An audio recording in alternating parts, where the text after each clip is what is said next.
Hello students, welcome back to Phoenix Idea. So today we'll be covering part 3 of atoms and molecules. In this part we will be seeing atomic mass unit, जिसको हम standard reference use करते हैं to measure, to write masses of different atoms. Second हम देखेंगे chemistry का बहुत important law which is law of conservation of mass with the help of an activity. एक activity से देखेंगे, ठीक है.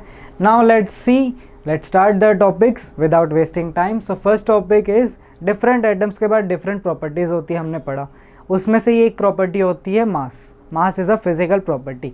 हाइड्रोजन की मास डिफरेंट होगा, हाइड्रोजन की फिजिकल प्रॉपर्टी डिफरेंट होंगी compare to helium. Like we can say hydrogen का मास हम लोग लिखते हैं which is 1 atomic mass unit which is written as AMU, atomic mass unit. इसी को आज हम लोग नेक्स्ट स्लाइड में देखने वाले हैं. And helium mass is 4 atomic mass unit. So both masses are different, है ना. हाइड्रोजन की कुछ प्रॉपर्टी डिफरेंट होंगी, हीलियम की प्रॉपर्टी डिफरेंट होंगी. सो मास भी दोनों एटम्स का क्या है, एलिमेंट्स का क्या है, different. So now let's see what is this atomic mass unit. ये बॉक्स यहाँ पे मान लो कितने होंगे, 12 boxes. They are equal to mass of 1 carbon 12 atom. This is 1 atom of carbon 12. So this 12 boxes means 1/12 of mass of 1 carbon 12 atom. Carbon 12 atom का मास भी कितना होता है, it is 12. So 12/12 we get 1 atomic mass unit. So यहाँ पे carbon को use किया गया बिकॉज इन केमिस्ट्री सबसे ज़्यादा कंपाउंड्स कार्बन बनाता है. फर्स्ट हम लोग को लगता था कि ऑक्सीजन बनाते हैं, इसके लिए हम ऑक्सीजन को यूज़ करते थे as a reference. But now we get to know कि सबसे ज़्यादा कंपाउंड्स इन केमिस्ट्री कौन बनाता है, कार्बन. सो हमने यूज़ किया कार्बन को to measure, to write the masses of different elements with comparison of carbon. So क्या होता है atomic mass unit, let's see. 1 atomic mass unit is defined as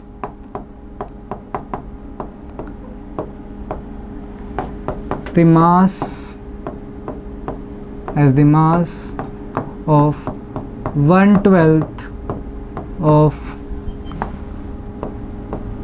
mass of 1 carbon 12 atom. यहाँ पे हम 1 को word form में भी लिख सकते हैं. 1 carbon 12 atom. 1/12 of mass of 1 carbon 12 atom. Carbon 12 atom का मास भी क्या होता है, 12. So 12/12 we get 1 atomic mass unit. So ये स्टैंडर्ड रेफरेंस है जिससे हम सारे एलिमेंट्स का मासेस लिखते हैं. जैसे कि हाइड्रोजन का मास होता है 1, so it is written as 1 AMU. What is AMU, atomic mass unit. Okay, now let's see. हम law of conservation of mass देखने वाले थे with the help of an activity. So this is the activity. हमारा step 1 क्या, हमको सारे materials को लेना है. First step is we have to collect all the materials. क्या मटेरियल रिक्वायर्ड है, conical flask with cork. Second we require test tube. This is your test tube. Then we require 2 beakers. 2 beakers with the solution. ये एक solution है, let's say this solution is barium chloride. इसमें कौन सा solution है, let's write this is barium chloride. And इस beaker में एक सॉल्यूशन लेते हैं which is sodium sulphate. This is sodium sulphate. And हमको एक चाहिए weighing machine to calculate the masses, है ना. सो let's see what is step 2. Step 2 हमने क्या किया, स्टेप 2 में अब यहाँ पे लिखते हैं. हमने टेस्ट ट्यूब में एक सॉल्यूशन लिया. लेट्स से टेस्ट ट्यूब में हमने लिया barium chloride. In test tube we have taken barium chloride, and in conical flask we have taken, which solution is left, it is sodium chloride, sodium sulfate. sodium sulfate को हमने कहाँ पे लिया, conical flask में. and हमने अभी this conical flask की cork को क्या कर दिया, क्लोज कर दिया. एंड दिस टेस्ट ट्यूब को टाई कर दिया विद द थ्रेड. मीन्स अभी तक ये दोनों मिक्सचर, दोनों ही सॉल्यूशन क्या है, डिफरेंट. ये दोनों एक दूसरे के अंदर अभी मिक्स नहीं हुए हैं. No reaction has taken place. And हमने इन दोनों का क्या किया है, weight. So we have taken the weight of test tube plus conical flask, mass of test tube plus conical flask, जो भी उसके अंदर कंटेंट प्रेजेंट है उसके साथ, विच कम्स बिफोर रिएक्शन, कितना मास मिल रहा है हमको in weighing machine before reaction, it is around 240, I think is 240 gram. 240 gram हमको मास अभी मिल रहा है बिफोर रिएक्शन। मीन्स हमने सिर्फ कॉनिकल फ्लास्क में एक सॉल्यूशन लिया which is barium chloride, conical flask में लिया सोडियम सल्फेट और टेस्ट ट्यूब में लिया बेरियम क्लोराइड, दोनों को मिक्स नहीं किया अभी। Before reaction mass is 240। What will happen if I tilt this conical flask, तो क्या होगा, आपका टेस्ट ट्यूब भी टिल्ट हो जाएगा एंड वो किस में चला जाएगा, कॉनिकल फ्लास्क के अंदर। अब दोनों सॉल्यूशन क्या हो जाएंगे, एक दूसरे के अंदर mix. Let's see the next slide. Does the mass of mixture change on reacting, जब हमने इसको रिएक्ट किया, इन दोनों को मिक्स किया बाय टिल्टिंग, जब एक दूसरे के अंदर क्या हो जाएंगे मिक्स, उसके बाद क्या मास चेंज होगा, मास इंक्रीज होगा या मास डिक्रीज होगा या mass remain same. So what are your thoughts? So let's see, mass क्या रहेगा, same. After reaction, this is before reaction, जब हमने उनको मिक्स नहीं किया था, दोनों को सेपरेटली रखा था। After reacting with each other, जब दोनों क्या कर दिया, एक दूसरे के अंदर रिएक्ट मतलब मिक्स कर दिया, आफ्टर इंटरमिक्सिंग ईच अदर, हमको मास अभी भी क्या मिल रहा है, same. So this condition is before reaction. Let's change the colour. This condition is before reaction. This is before reaction. And this way it is after chemical reaction. जब दोनों क्या हो चुके हैं, mix. Both are same. Both are same. So what we can write? What we can write in a chemical reaction, कोई भी chemical reaction में, first statement, there are multiple statement of law of conservation of mass, there are 3। सबसे पहले first important statement देखते हैं, इन a chemical reaction, कोई भी chemical reaction में, in a chemical reaction mass can not be created